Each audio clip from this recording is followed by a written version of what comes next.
Hello everyone, कैसे हैं आप लोग। आज की इस वीडियो में हम लोग बात करने वाले हैं कि अगर आपका जो इनकम सर्टिफिकेट होता है बहुत ही ज़्यादा रिजेक्ट होता है, किस कारण। यहाँ पर देख सकते हैं आपको 3 ऑप्शन दिखाया जा रहा है। आय प्रमाण पत्र साक्ष्य हेतु आवेदन, आवेदिका के माता पिता का निम्नांकित अभिलेख समुचित माने जाएंगे। यानी कि आप माता पिता में से किसी का भी आप इनकम का लगा सकते हैं यहाँ पर। अगर आपका खुद का है तो आप यहाँ वेतन, पेंशन पर्ची, आयकर रिटर्न या अन्य अभिलेख, यहाँ पर आपको कुछ भी कोई ऑप्शन। बहुत सारे लोग हैं जो आयकर रिटर्न नहीं भरते हैं या पेंशन वेतन पर्ची नहीं रहता है, तो उसके कारण बहुत ही ज़्यादा दिक्कतें आती है। तो हम आपको पूरा यहाँ से लेकर और लास्ट तक के नहीं बताने जाएंगे, क्योंकि उसमें टाइम बहुत ज़्यादा वेस्ट हो जाता है। ये सब नॉर्मल चीज़ें हर किसी को पता होता है। यहाँ पर आप लोग को देखने को मिल रहा होगा कि आप स्त्री है, पुरुष है, नाम हिंदी में और इंग्लिश में सब कुछ यहाँ पर भरने को मिलता है। मगर हम लोग इस टॉपिक पर बात नहीं करेंगे, हर किसी को पता होता है।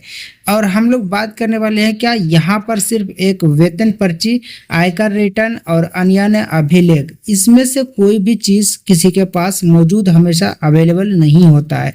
तो हम क्या करें, जो कि हमारा इनकम सर्टिफिकेट, और इससे पहले हमने कास्ट सर्टिफिकेट का बनाया था मगर बहुत ही ज़्यादा क्लियर नहीं हुआ था। इसमें हम बहुत ही अच्छी तरह से बारीकी से बता रहे हैं कि आपका जो आप आयकर रिटर्न नहीं भरते हैं या वेतन पर्ची आपके पास में नहीं है, तो आप क्या लगाएंगे तो आपका 100% अप्रूव हो जाएगा और इनकम सर्टिफिकेट जनरेट हो जाएगा।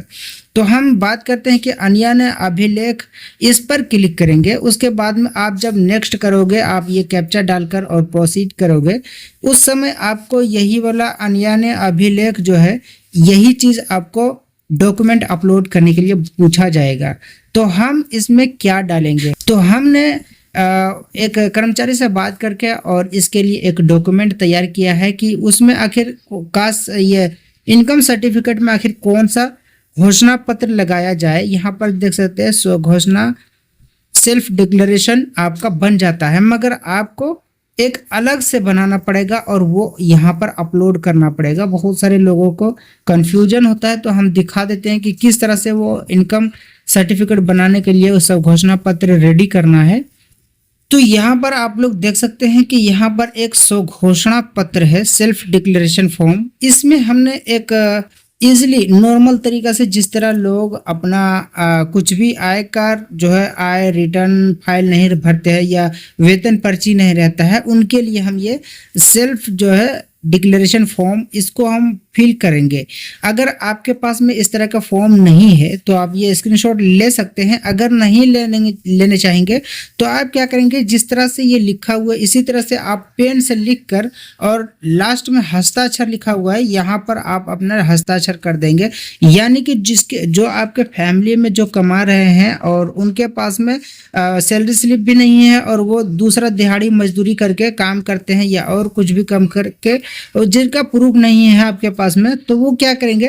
देखिए, सबसे पहली बात ये है, आप घर में से किसी का भी ऑनलाइन कर रहे हो, उनका जो इनकम सर्टिफिकेट है ऑनलाइन करना चाह रहे हो, उनका नाम से करें, मगर ये घोषणा पत्र में सब कुछ रहेगा, जो कमाता है उसका रहेगा यहाँ पर। ठीक है, कि ये उसी के लिए है। ये घोषणा पत्र जो कमाता है आपके घर में, उसी का डिटेल डालना है और इसके नीचे उसका आधार कार्ड लगा देना है। यानी कि यही पेज के अंदर एक PDF में इसको ऐड कर देंगे और जोड़ के और इसको लगा देंगे और PDF में सबमिट करेंगे। यहाँ पर क्या क्या पूछा गया है कि मैं, यानी जो पिता या पति जो भी हो उसका नाम यहाँ पर भरना है, और यहाँ पर उसका जो है नाम भरने के बाद में ग्राम, मोहल्ला, वार्ड नंबर और डाकघर और थाना, प्रखंड, ब्लॉक और जिला और राज्य बिहार जो भी है जहाँ से है, आप अपना हिसाब से यहाँ पर भर सकते हैं।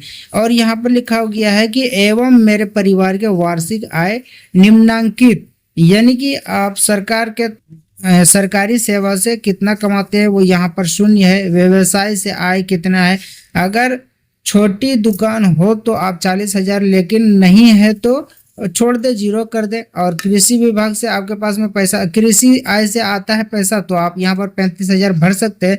नहीं है तो आप टोटल अन्य स्रोतों से आय लिख देंगे उस पर, और यहाँ पर आपका टोटल अमाउंट आ जाएगा। और उसके बाद में यहाँ पर सेल्फ डिक्लेरेशन क्या करता है, यहाँ पर देख सकते हैं कि मैं प्रमाणित करता हूं कि मेरे द्वारा दी गई उपरोक्त जानकारी मेरे ज्ञान और विश्वास के अनुसार सत्य है। यदि मेरे द्वारा दी गई जानकारी असत्य, गलत पाई जाती है तो मैं पूर्व रूप से जानता हूं कि इस आवेदन पत्र के आधार पर दिए गए लाभ को रद्द किया जाएगा और मेरे ऊपर कानूनी कार्रवाई की जा सकती है। मेरे दोस्त, जब ये डॉक्यूमेंट अपलोड करोगे तो 100% आपका रिजेक्ट नहीं होगा। और जिसके नाम से ये सेल्फ डिक्लेरेशन फॉर्म भरा जा रहा है उसी का आधार इसके नीचे लगा देना। यानी कि किसी का भी, आप फैमिली में किसी का भी इनकम सर्टिफिकेट बना रहे हो, मगर जो कमाता है सिर्फ उसी का यहाँ पर सेल्फ डिक्लेरेशन बनेगा। दोस्तों, आप ये जब लगा, हमने बहुत सारे फाइलें ओपन कर रखी है, यहाँ पर देख सकते हैं यानी अभिलेख। अब आयकर रिटर्न में करेंगे तो आयकर रिटर्न का भी लग जाएगा, और यहाँ पर तीनों चीज़ डालना चाहते हैं तो वो तीनों चीज़ लग जाएगा। मगर डॉक्यूमेंट आपके पास में ज़्यादा नहीं है तो आप सिर्फ नीचे वाला पर भर देंगे, ठीक है, अन्य अभिलेख। इस पर भरने के बाद में आप जब ये कैप्चर डालकर और प्रोसीड करेंगे तो आपको यहाँ पर 100% अपलोड हो जाएगा, फिर आपका प्रॉब्लम सोल्व हो जाएगा। इस तरह से आप अपना स्वघोषणा पत्र बना सकते हैं और अपना इनकम सर्टिफिकेट जनरेट करवा सकते हैं, और रद्द भी नहीं होगा। दोस्तों, ये जानकारी आप लोग को कैसी लगी है कमेंट बॉक्स में जरूर बताएं, और वीडियो अच्छा लगे तो लाइक एंड सब्सक्राइब जरूर कीजिए। Thank you.